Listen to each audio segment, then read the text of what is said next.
went to bed and wake up. No, we've been since that we've been touring for 1 year straight. After that, and we were in the studio and a practice place writing songs for another year. So that's pretty much what happened. Yeah, I think we did 500 shows in 25 different countries on the last album, and I think it's going to be something similar with this one, if not more. And of course, like you said, we need to do songs in between every records too, so it does take some time, but I think it's all worth it, because you do want to put out the best album possible. So it's more important for us to, even though it's going to take some time, it's better to wait than to just put out albums that none of us are really happy with. So I think that's what we've been doing the last years, couple of years. Stranger, stranger, capture, violence is almost gone. Attached but you're feeling alone. The addiction will never... No, I mean, you do get, like after the show, it's kind of hard to rewind from a show, and that's when you're almost like on a high. And yeah, I don't know, that's kind of weird though to come down from a show, and it does take some time. But usually I try to, and I think that's what's hard sometimes when you meet friends or people that you just met, friends of friends, and they have an idea of who I am because they've seen me on stage, and of course I'm not going to act like that all the time. I'm not walking around kicking and spitting and swearing everywhere I go, and I think people do have an opinion about me already, and sometimes that's difficult to break that image, so to speak.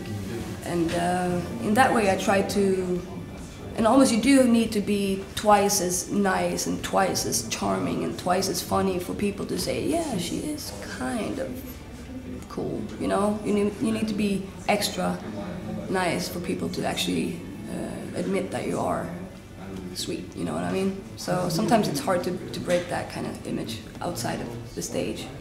But that's only when you meet people face to face like that. But otherwise I don't try to think of it.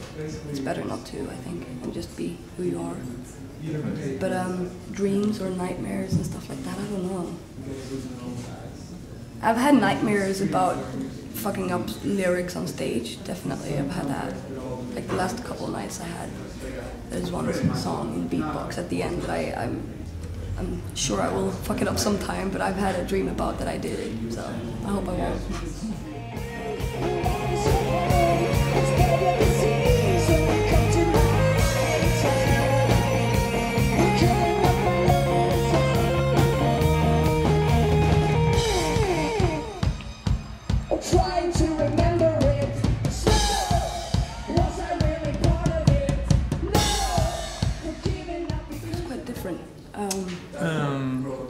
Well, this time, I don't know if it's been different. I mean, you have different inspirations through every album because you meet more people and experience a lot of stuff. But it's been it was a lot of frustration writing it because we decided to leave our label and do it all by ourselves, which was a really good thing for us to do.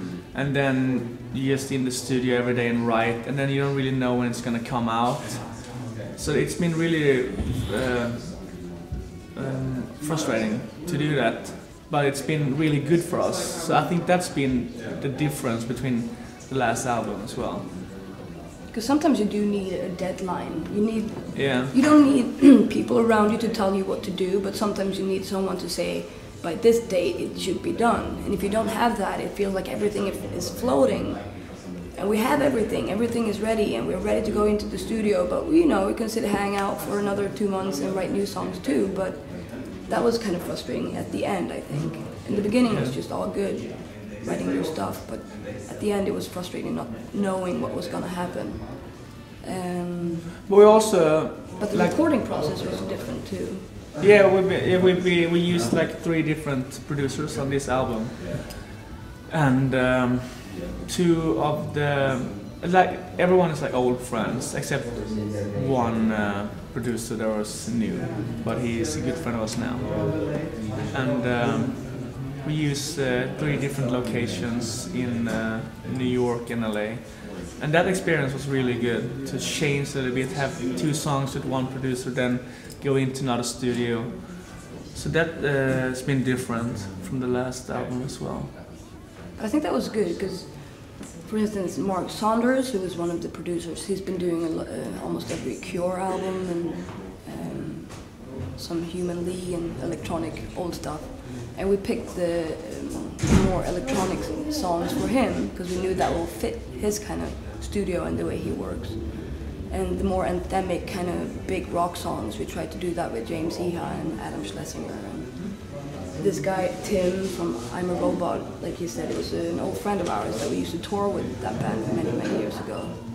So he was not that experienced, but we knew he had heart in the right place, and we knew that he had a good studio and right vibe, and he's a cool kid, he has cool ideas, and that was just as important for us, or even more important for us, to have a guy like that than having a famous producer name on the album just to show off that this guy produced our album, man. Because it doesn't necessarily mean that it's going to end up that much better, I think.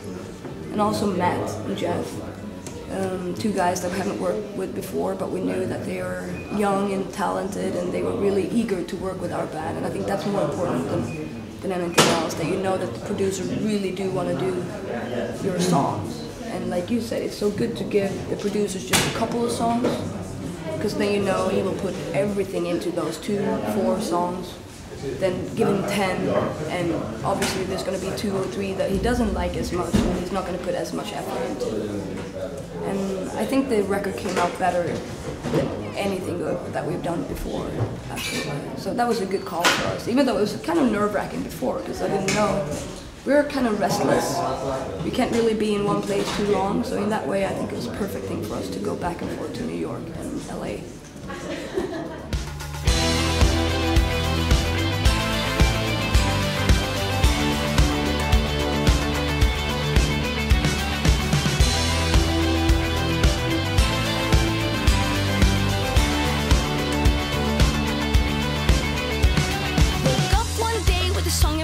In the basement, a beatbox on my bed. Silver frame, claim to fame. Depends. I mean, like in our hometown in Malmö, there's a couple of Swedish bands. Like we share rehearsal space with the Cardigans, but they're not really a band anymore, I think. But some of the members from Cardigans, they still use the studio for their side projects, and I think Nina is coming from New York to rehearse there now while we're on tour in Europe.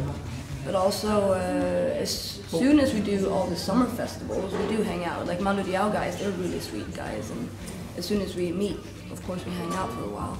Have a coffee. Have a coffee and sit and chat. But it's not like we call each other every day. But since it's a pretty small country, but we do have a lot of bands. There's a lot of Swedish bands that are quite successful. So you do meet every once in a while, and that's kind of cool, I guess. But it's not something that I'm putting too much effort into. If it happens, it happens. But it's cooler just meeting nice random people than aiming for other bands. You know what I mean? It's not necessarily that much fun talking about guitar pedals or. Or maybe you do think that's fun. No, you know what I mean. I'd rather hang out with anybody. That's just whatever. Yeah.